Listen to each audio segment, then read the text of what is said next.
everyone, and welcome to another edition of Cosmos with Cosmos. As always, I'm Mike. I'm Liz. And we don't have Brandon. Nope. No Brandon. So if you're expecting and I'm Brandon, not going to happen. It's not going to happen today. Anyway, welcome to the show. Welcome to the podcast. Today we're talking about little fluffy clouds out in space. Happy little fluffy clouds. Happy little fluffy clouds. Every time I say that, I think of the orb and little fluffy clouds. Oh, I think of Bob Ross.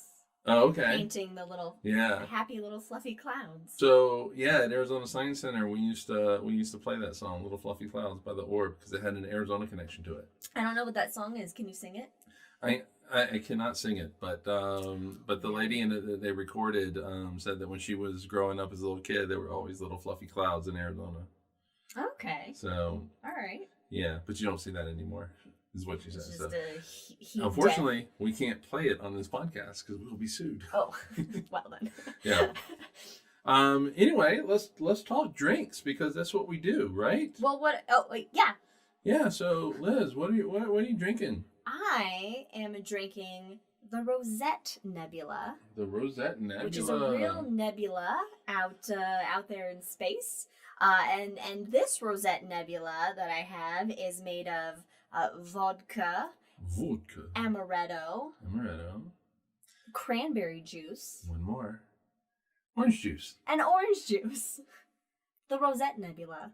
Rosette Nebula, everybody. What are you drinking, Mike? I'm actually very similar to yours in a way. I am drinking what's called a Zwicky Nebula, and it has vodka, orange juice, cranberry juice, but instead of amaretto, it has mango rum. Ooh, okay, cool. Yeah, so very similar. So cheers. Cheers. Oh, it was behind the microphone. Cheers. Cheers. Nothing like drinking cranberry juice and rum, because the rum and the cranberry juice just sit on top. It didn't diffuse down. Well, no, you're not supposed to mix it. Usually the cranberry takes it straight down. Oh, okay. But I think my Death Star got in the way and just kind of rolled over the top. Okay, yeah, we have Death Star ice cubes. Yep. You can't see, but we do. All right, so let's talk about a few rules here. Yes, rules. Yes. If you hear a dog bark, we've already received our package for the day. Yay! So they bark. It's not because of that. But anyway, if you hear a dog bark, take a drink. Any kind of Star Wars reference, take a drink. Any Lord of the Rings reference, which will probably not happen. Maybe it will. Because Brandon's not here, he's the main offender of Lord of the Rings references. But it could happen. But take a drink. And also, please follow us on all the things. Twitter at Drinking Cosmos, and on Insta, which is Cosmos with Cosmos. Follow us, rate us, listen to the podcast, listen wherever you get your podcast from. Join us for the hangover. And of course, always on YouTube. You can watch us on YouTube. Yeah, you can watch the things on YouTube. All right. All right, so let's go ahead and get started. Okay. So. Well, when we say little fluffy clouds in space, what are we actually referring to? Well, we're not talking about like little clouds like we think of here on Earth, but there's basically clouds of dust and gas out in space, and there's different kinds. You have stellar nurseries, so you have where stars are being born. Uh-huh. You have clouds of gas, representing the end of life of stars. So you have the beginning of the life of a star and the end of the life of a star with these little fluffy clouds. So we're talking stellar nurseries. We're talking Planetary Nebulae, which sounds like they have everything to do with planets. We'll talk about that. And then you have supernova remnants, which was a star, but it's no star no more. Went boom. Yeah. And if the term nebula is not necessarily familiar to you, you have most likely seen nebula pictures online, and they look like just these beautiful, colorful clouds in space, essentially. Yeah, they'll have like swirls of color to them. And I'm sure that while back, maybe if you've bought a stamp, I know you're going, what the hell is a fucking stamp? A stamp? Well, like what kind of stamp? What do you use stamps for? It's this little thing that you can actually put on an envelope. Now, what is that? It's like a box, but it's made of paper. What? Yes, and you can write a letter. How does that survive long distance traveling? I don't know. It's magic. I think it's the owls. The Harry Potter owls that take them, and they take good care of it. Yeah. So, but yeah, on one of those stamps, I forgot where we were going. Yeah. On one of those stamps was a picture of the Eagle Nebula. It's called the Pillars of Creation. Yeah. And we have a past episode that you can find where we talk all about the Eagles of Creation with the. What? What did I say? The Eagles of Creation. The Pillars of Creation. The Eagle Nebula. The Pillars of Creation with Jeff Hester, Dr. Jeff Hester, who took that picture. He did with the Hubble Space Telescope. So you can listen to that past episode. Yeah, it was about a year ago, April, March, somewhere around there. Oh, it was over a year ago. It was before the pandemic started. February, January. 2019? I don't know. Time. What is it? Yes. I was gonna make a reference to the Eagles of Lord of the Rings, but well, you just did. Eagles of Lord of the Rings. Everybody, take a drink. You can't say you're gonna make a reference. It still counts as you make a reference. I was gonna say something different, but I just I couldn't think of anything witty. So, but anyway, why don't we just talk about? All right, so those are really the different types of nebulae that are out there. So why don't we just kind of talk about them a little bit? Okay.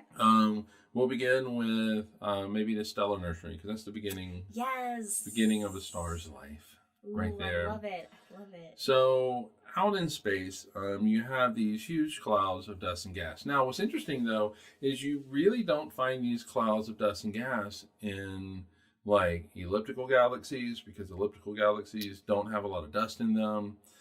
Globular clusters don't have a lot of dust in them. Those aren't galaxies though. They kind of they orbit galaxies.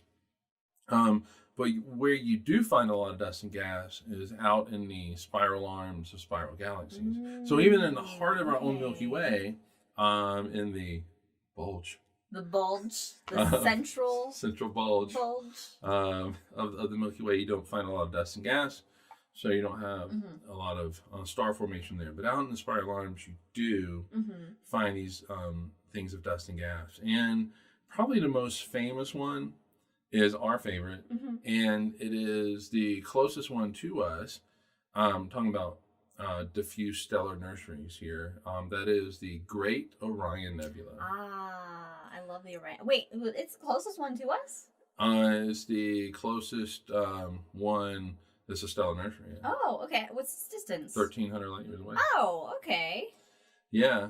I mean, that's still super far. Yeah. But really, not that far. No, and you can see it. You can see it with the naked eye. It's in the bottom of the sword. You need a dark location, skies, though. Yeah, but this is one of the things I love about the Orion Nebula. So, it's in the constellation of Orion. And it's in the in between the last two stars in his sword, but just a tip. it's in the tip of its sword, and it's a stellar nursery where stars are being born. So you could say it's Orion's baby maker. Orion's baby maker. Yep. It took me a while to get there. I understand, but. Oh yeah, I knew where you're going. I even got to have a little. I have to drag out the cheese. You do. You do drag it out. All right, so so that's the closest one to us, and incredibly beautiful, very large. Yes. It is the most photographed nebulae in the sky. Yeah, just Google Orion Nebula and bam, it's just. Yeah, or you can come to our house and look on our wall. Yeah. We have it in our living room wall, it has been forming stars for millennia, millions of years actually, and right now, so it's formed a lot of stars. Can I ask, how is it forming those stars? Well, funny you should ask. Okay, so you have this huge cloud of dust and gas, and who knows really and truly how the process starts? It could be a supernova that happens nearby, and that shock wave goes out and compresses part of that that cloud of dust and gas. But it doesn't matter. But in the end, part of that dust and gas gets denser.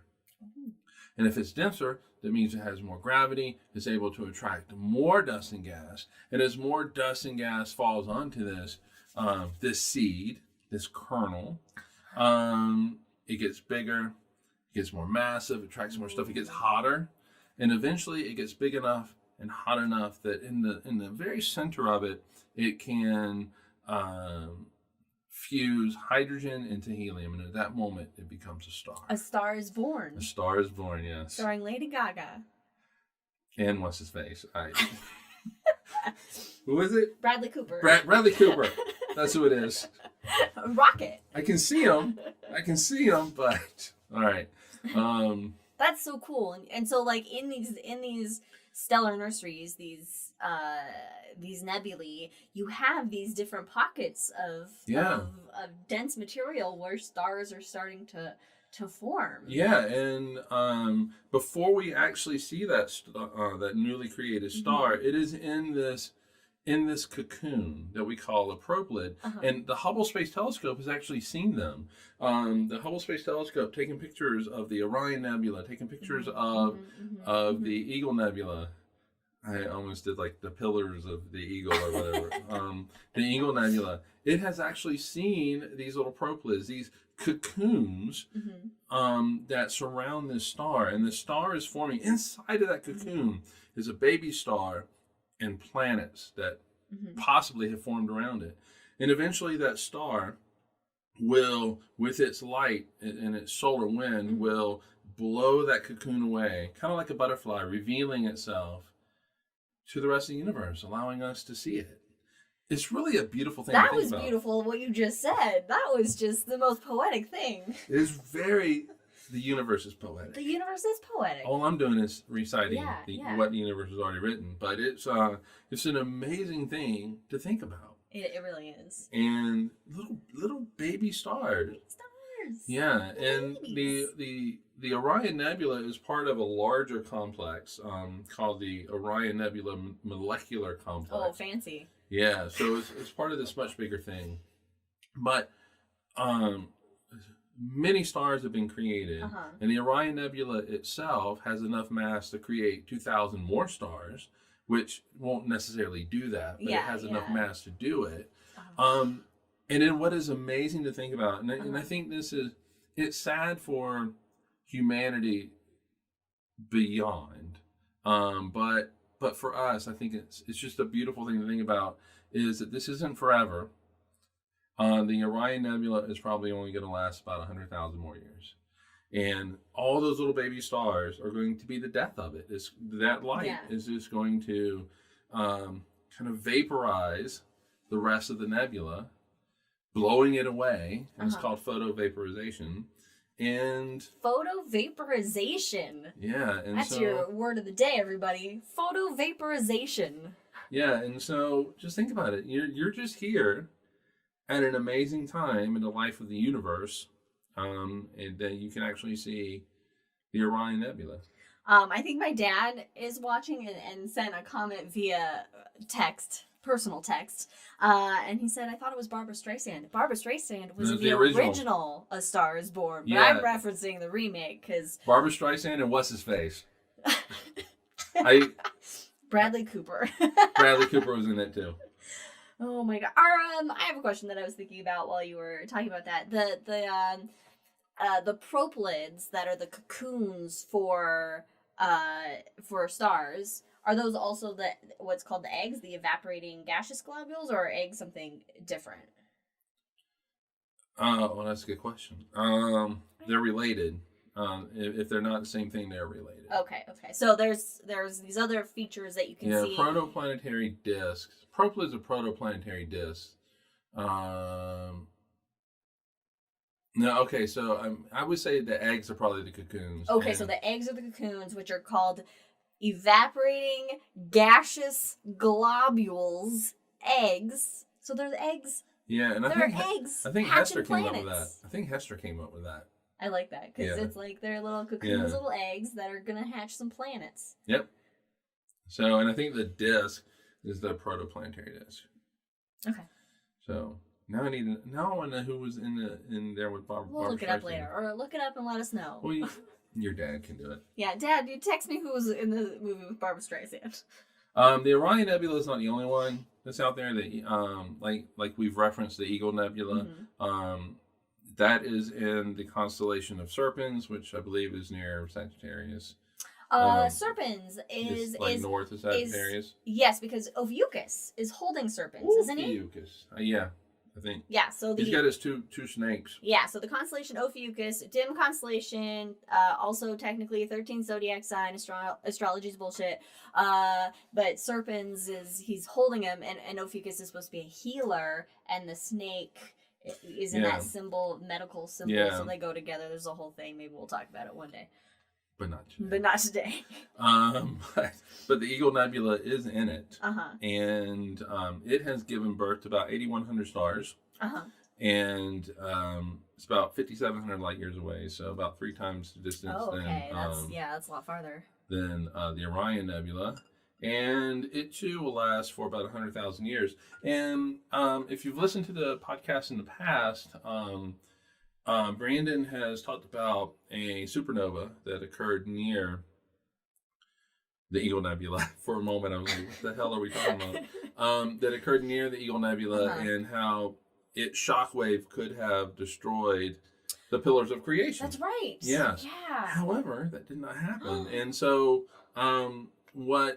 so they looked at where they got the supernova thing from was the Spitzer Space Telescope. May it rest in peace. Oh, Spitzer. It took a picture of the Eagle Nebula and found what they thought was a supernova remnant, and the shock wave.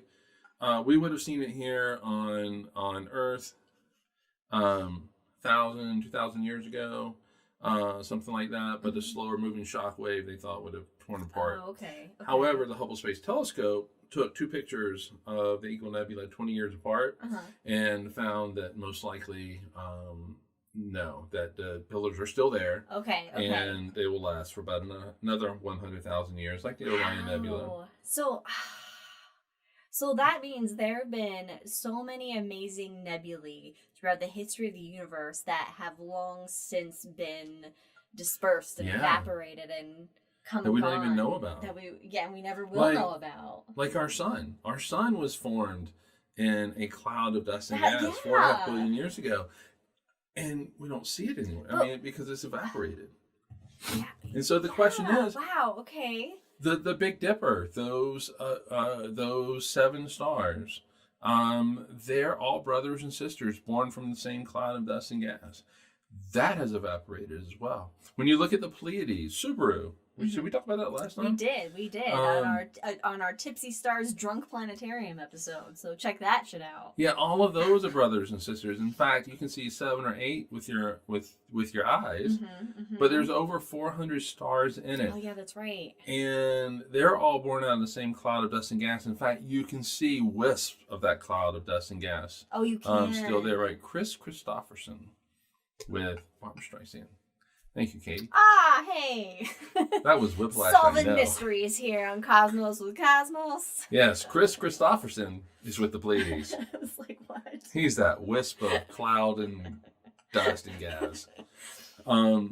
Yeah, so, I never really thought about that until you brought it up. So then, when our sun, turned on the nuclear fusion, it was, born, then what did the surrounding view look like? Would that nebulae still have been there? And so... Yeah, it would have until... Well, all right, here's the big question. Does our sun have brothers and sisters? Our sun formed 4.5 billion years ago, and, like all brothers and sisters, you go your own way in life. You can still be connected. You and Katie can still be connected.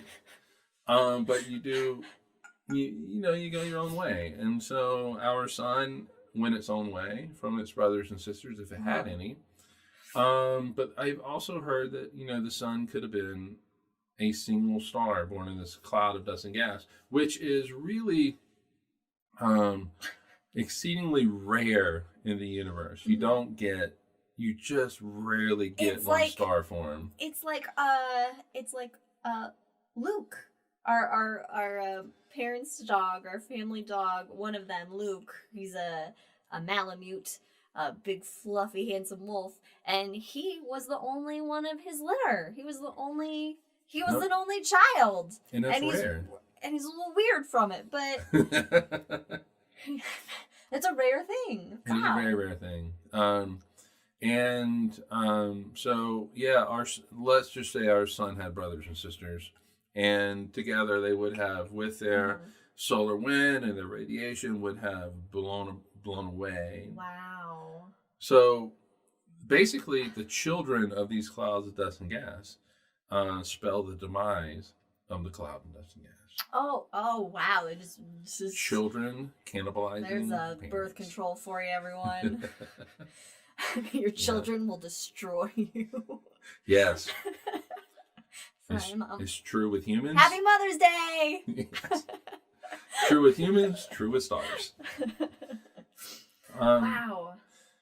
I just wish I could see like what our nebula looked like. Oh, that would have been really cool. Wouldn't it? Oh man. Yeah, it would be awesome to have a time machine, go back and see that beginning of the solar system, to see the dinosaurs, you know, but also go forward in time to see what we do with this place. Hopefully we get our shit together and do the right thing. So that's the beginning of a star's life. We can't move on without, we'd be remiss if we didn't mention Jack's comet, which is the wisp of the Pleiades, I'm assuming, would definitely be a good description of Chris Christopherson's beard. We're doing a lot of shit on Chris Christopherson. Jack knows all about beards. On to other beards in space. Well, we're renaming this episode Little Fluffy Beards in Space. Little Fluffy Beards. Doesn't go with the orb. We got a question from the audience. Aren't orc clouds a thing? Yes, they are a thing. There's one. But it's not, but it's one thing. Yeah, it is a cloud of long-term comets. Yeah. Left over from the formation of the solar system. That kind of encompasses our solar system. So what I always like to say is we live in a hamster ball of comets. Oh, that's a great way. That's a great way of describing it. Yeah, and we just, as we go around the and we call it the Oort cloud because it was discovered by some guy named Oort. Jan Oort. There we go. Yeah, it was theorized by Jan Oort. Oh, okay, yeah. Yeah. Would it be hypothesized? Do they have the evidence yet to make it a theory? Yeah, there's so many. Yes, it's. Okay.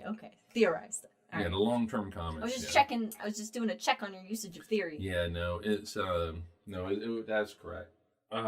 There's a lot of evidence for it, but these comets are so small and so far away. Yeah. The Oort cloud kind of extends maybe possibly halfway out to the nearest star, so a couple light years. Damn. Okay. Yeah. So yes, the Oort clouds are a thing, and it's our thing, and we live in it. And it is singular, so there's one. So just one. Having said that, every star probably has their own Oort cloud. They just call it something different. Oh shit.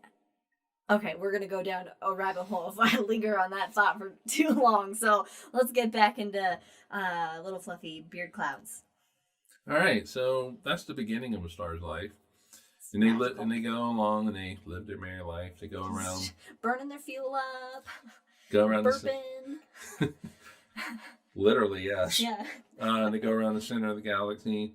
But eventually there comes a day where their life must end. Oh. Yeah. Oh. And you can get a couple different types of nebulae from that as well. Okay. Yeah, so you have what's called Planetary Nebulae, and then you have supernova remnants. Both of them are basically shells of gas and dust. The corpse, the lifeless husk of a star. Exactly. That got dark. We're going dark. We're going to death. We went from birth. We're going to death. Things That's get true. dark. That's true. So let's talk planetary nebulae first, because that is what our sun is going to become. It's our future. That is our future. What does it have to do with planets? Nothing. Hey. But when you look at them through a telescope, they're disc shaped in the telescope. Okay, so it's so they look like planetary little discs. planets. They look like planetary discs. All right. And so they have nothing to do with planets other than they may destroy the planets that are going around them, or at least sterilize those planets pretty well. So, what's our future?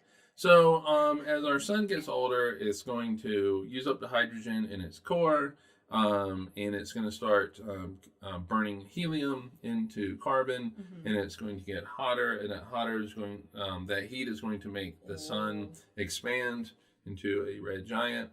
The Earth could be enveloped by that most big likely, old blooded sun. asterisk most likely. Most likely, if not, we're the closest planet to it. And that's not great either. No. So we might as well envelop the Earth at that point. Our atmosphere is stripped. We die. Question on that. All right. So Earth is fucked, but our lifeless rovers on Mars, how are they doing? Other than not moving, but are they like just hanging out, enjoying the view? Well, for a moment.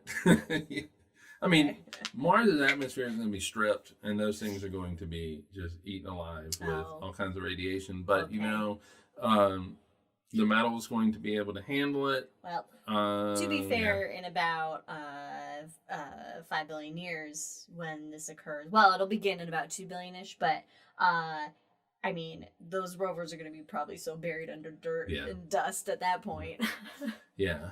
And so basically our sun is going to fluff off its outer layers, and those outer layers are going to go out into space and create these just beautiful spherical clouds surrounding basically the corpse of the sun. And so these are going to go out into space, these envelopes, these shells of dust and gas with beautiful colors. Like there's the Ring Nebula. The outer layer is reddish in color, which is hydrogen, but the inner layer is kind of a greenish bluish color, which is from oxygen. Okay. And so now we don't actually see those as colors, though. Well, not when we just pop our eye to a telescope, no. Yeah. Because our eye, basically think of your eye as a camera. The eye takes a really quick picture and sends it to the brain. It doesn't have enough time to really absorb those red photons and those green photons to give you your color. So what it looks like is kind of a grayish color. Okay. But if you could open up your eye and not so if you could do a real long exposure. Long exposure, that's the word I was looking for. With your eye, it's funny how we have technology that allows us to do that, called a camera. you build up those red photons, those green ones, the blue ones, and you can get the colors. Oh, okay. Yeah, in fact, I think it was the Sign Nebula, maybe, that was first photographed in the 1880s. I think you might be right. That sounds familiar, but okay. Yeah, and so that's our sun's future, and our sun what'll happen is it fluffs off this outer atmosphere. It will shrink down to what we call a white dwarf, which is the mass of the sun, basically in an object the size of the Earth. Really compact white dwarf. That's just crazy. Yeah, and so there are a lot of examples of planetary nebulae. Probably the more famous ones are the Ring Nebula, maybe the Sign Nebula, the Helix Nebula. Yeah, is another one. So you can You can Google those. I think the ring and the cat's eye do a really good job of where you see that white dwarf, and then you can see that shelling out very clearly, and it's just very obvious. Yeah, and gorgeous. we have the Ring Nebula on our wall as well. So, just a space house is what it is. This is completely a space nerd house, and I wouldn't have it any other way. Yes, the Eskimo. Yeah, that's good. Is fun as well. Didn't we talk about the Eskimo last time? We did, yeah. And then I was like, oh, we should probably rename it to like Inuit Nebula. Yeah. Yeah. Well, that probably won't happen. So, the Ring Nebula is in the constellation of Lyra. So this summer coming up, Lyra is a summertime constellation. You can go out and see it. The Sign Nebula is in Draco. Okay, and we talked about Draco on our Tipsy Stars episode in the north. Yeah, and Eskimo is in Gemini, and that's going to be setting. So your time to see the Eskimo is limited. But you can also... You can also Google it. It is just an absolutely beautiful picture. Yeah, all of these are beautiful. All of these make the most gorgeous images. I mean, space is gorgeous. It's for all its empty black nothingness, it's gorgeous. Yeah, I mean, it is empty, but when it is punctuated by an actual object, it's incredible. You know what? Gas might just be the most beautiful state of matter. Yeah, it might be. It might very well be. And let's just bring it to the supernova remnant. Oh. Yes, and so not a quiet death. No, definitely not a quiet demise of a star. So. Our sun will do this real kind of graceful fluffing off of its outer atmosphere. Like it's shedding coats. Yeah, and creating these beautiful planetary nebulae as it shrinks down to a white dwarf. But you have stars that are more massive than our sun, and they end their lives in a very different way. They go boom. They do go boom. They end their life in a supernova explosion, an explosion that rips the star apart and just sends these stellar guts out into space. Stellar guts. Stellar guts. Oh, I like that. Space. Stellar guts. In all directions, and we call it what's left over.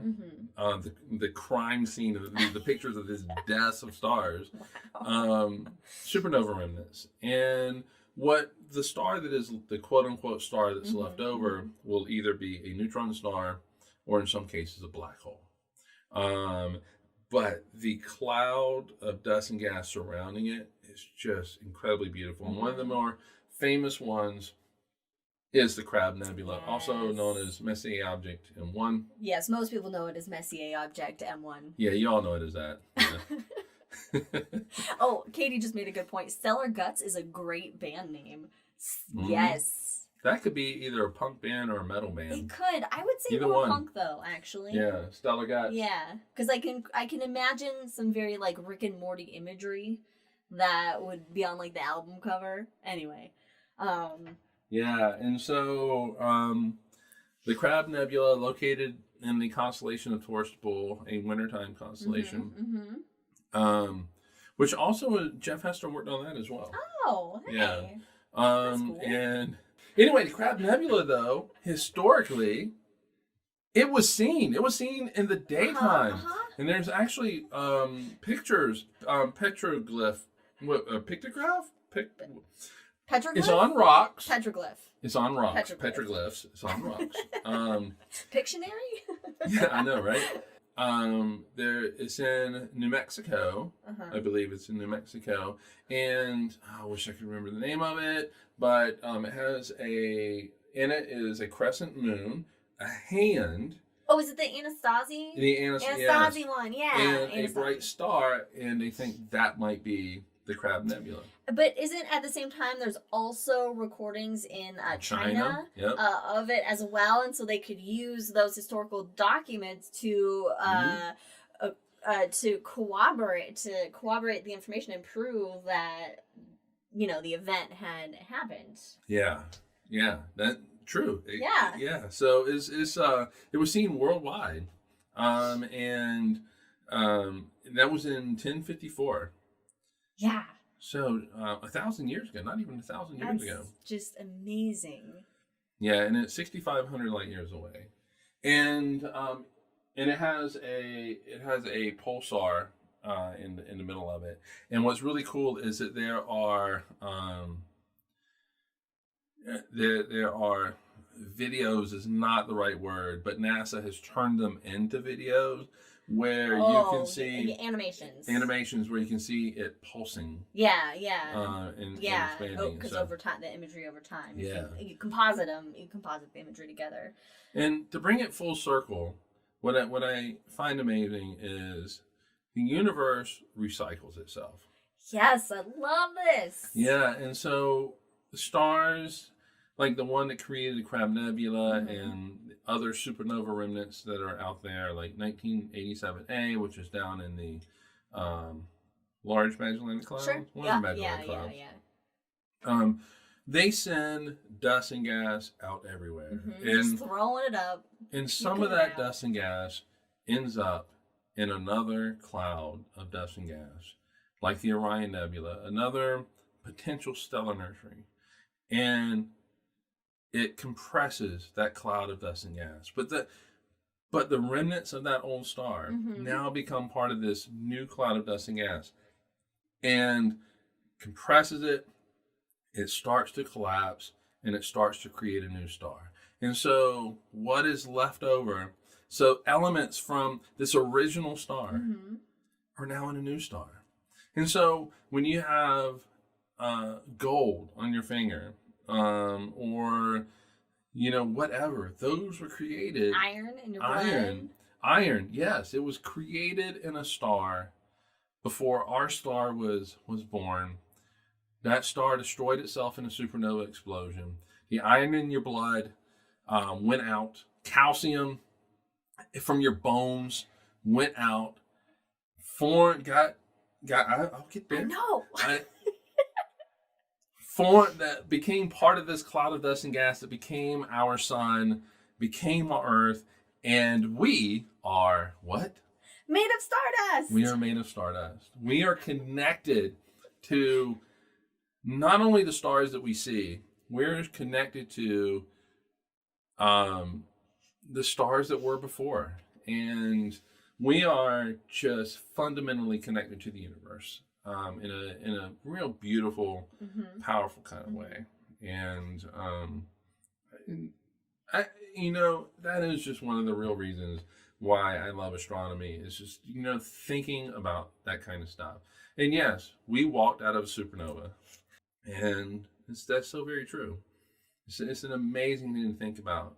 And if you don't look at the universe or think about the universe and get lost in the beauty of it, then you're just a sick individual. Then fuck you. Get out of here. You have no place in humanity.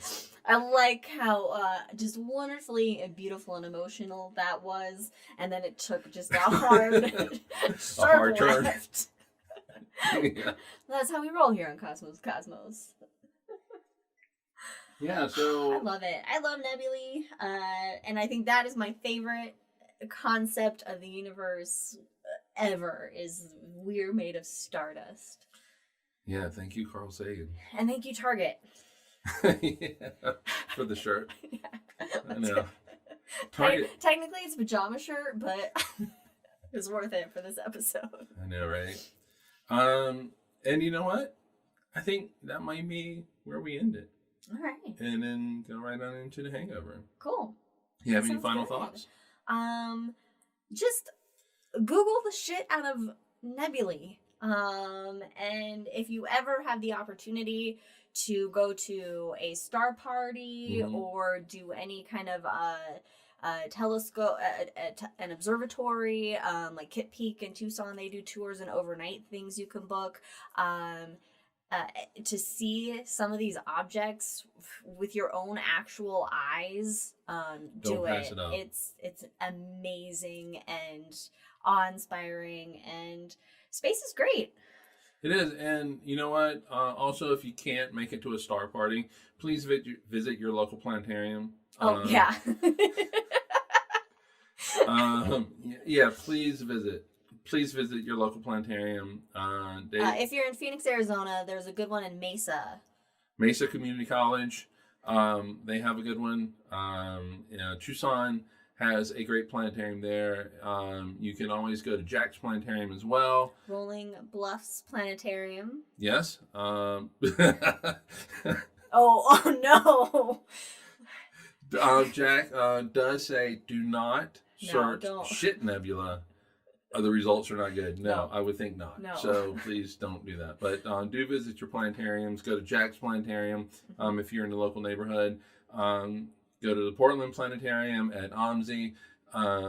Just please visit those planetariums. They need your support to stay open with COVID and all of that. Mm-hmm. Support anywhere where you can actually see the universe. Is an amazing thing. But safely. Do it safely. Yes. We're not out of the woods yet, people. No, we're not. Wear your mask. Yeah, just look at the universe, whether it's through a telescope, through a planetarium, or just through Google searches. It's a beautiful and amazing place. Mm-hmm. And with that, I say we call it a day. Okay. On Little Fluffy Clouds. And stay with us as we go into the hangover. All right. All right. Bye, everybody. Bye. We'll see you in a couple weeks. Cheers.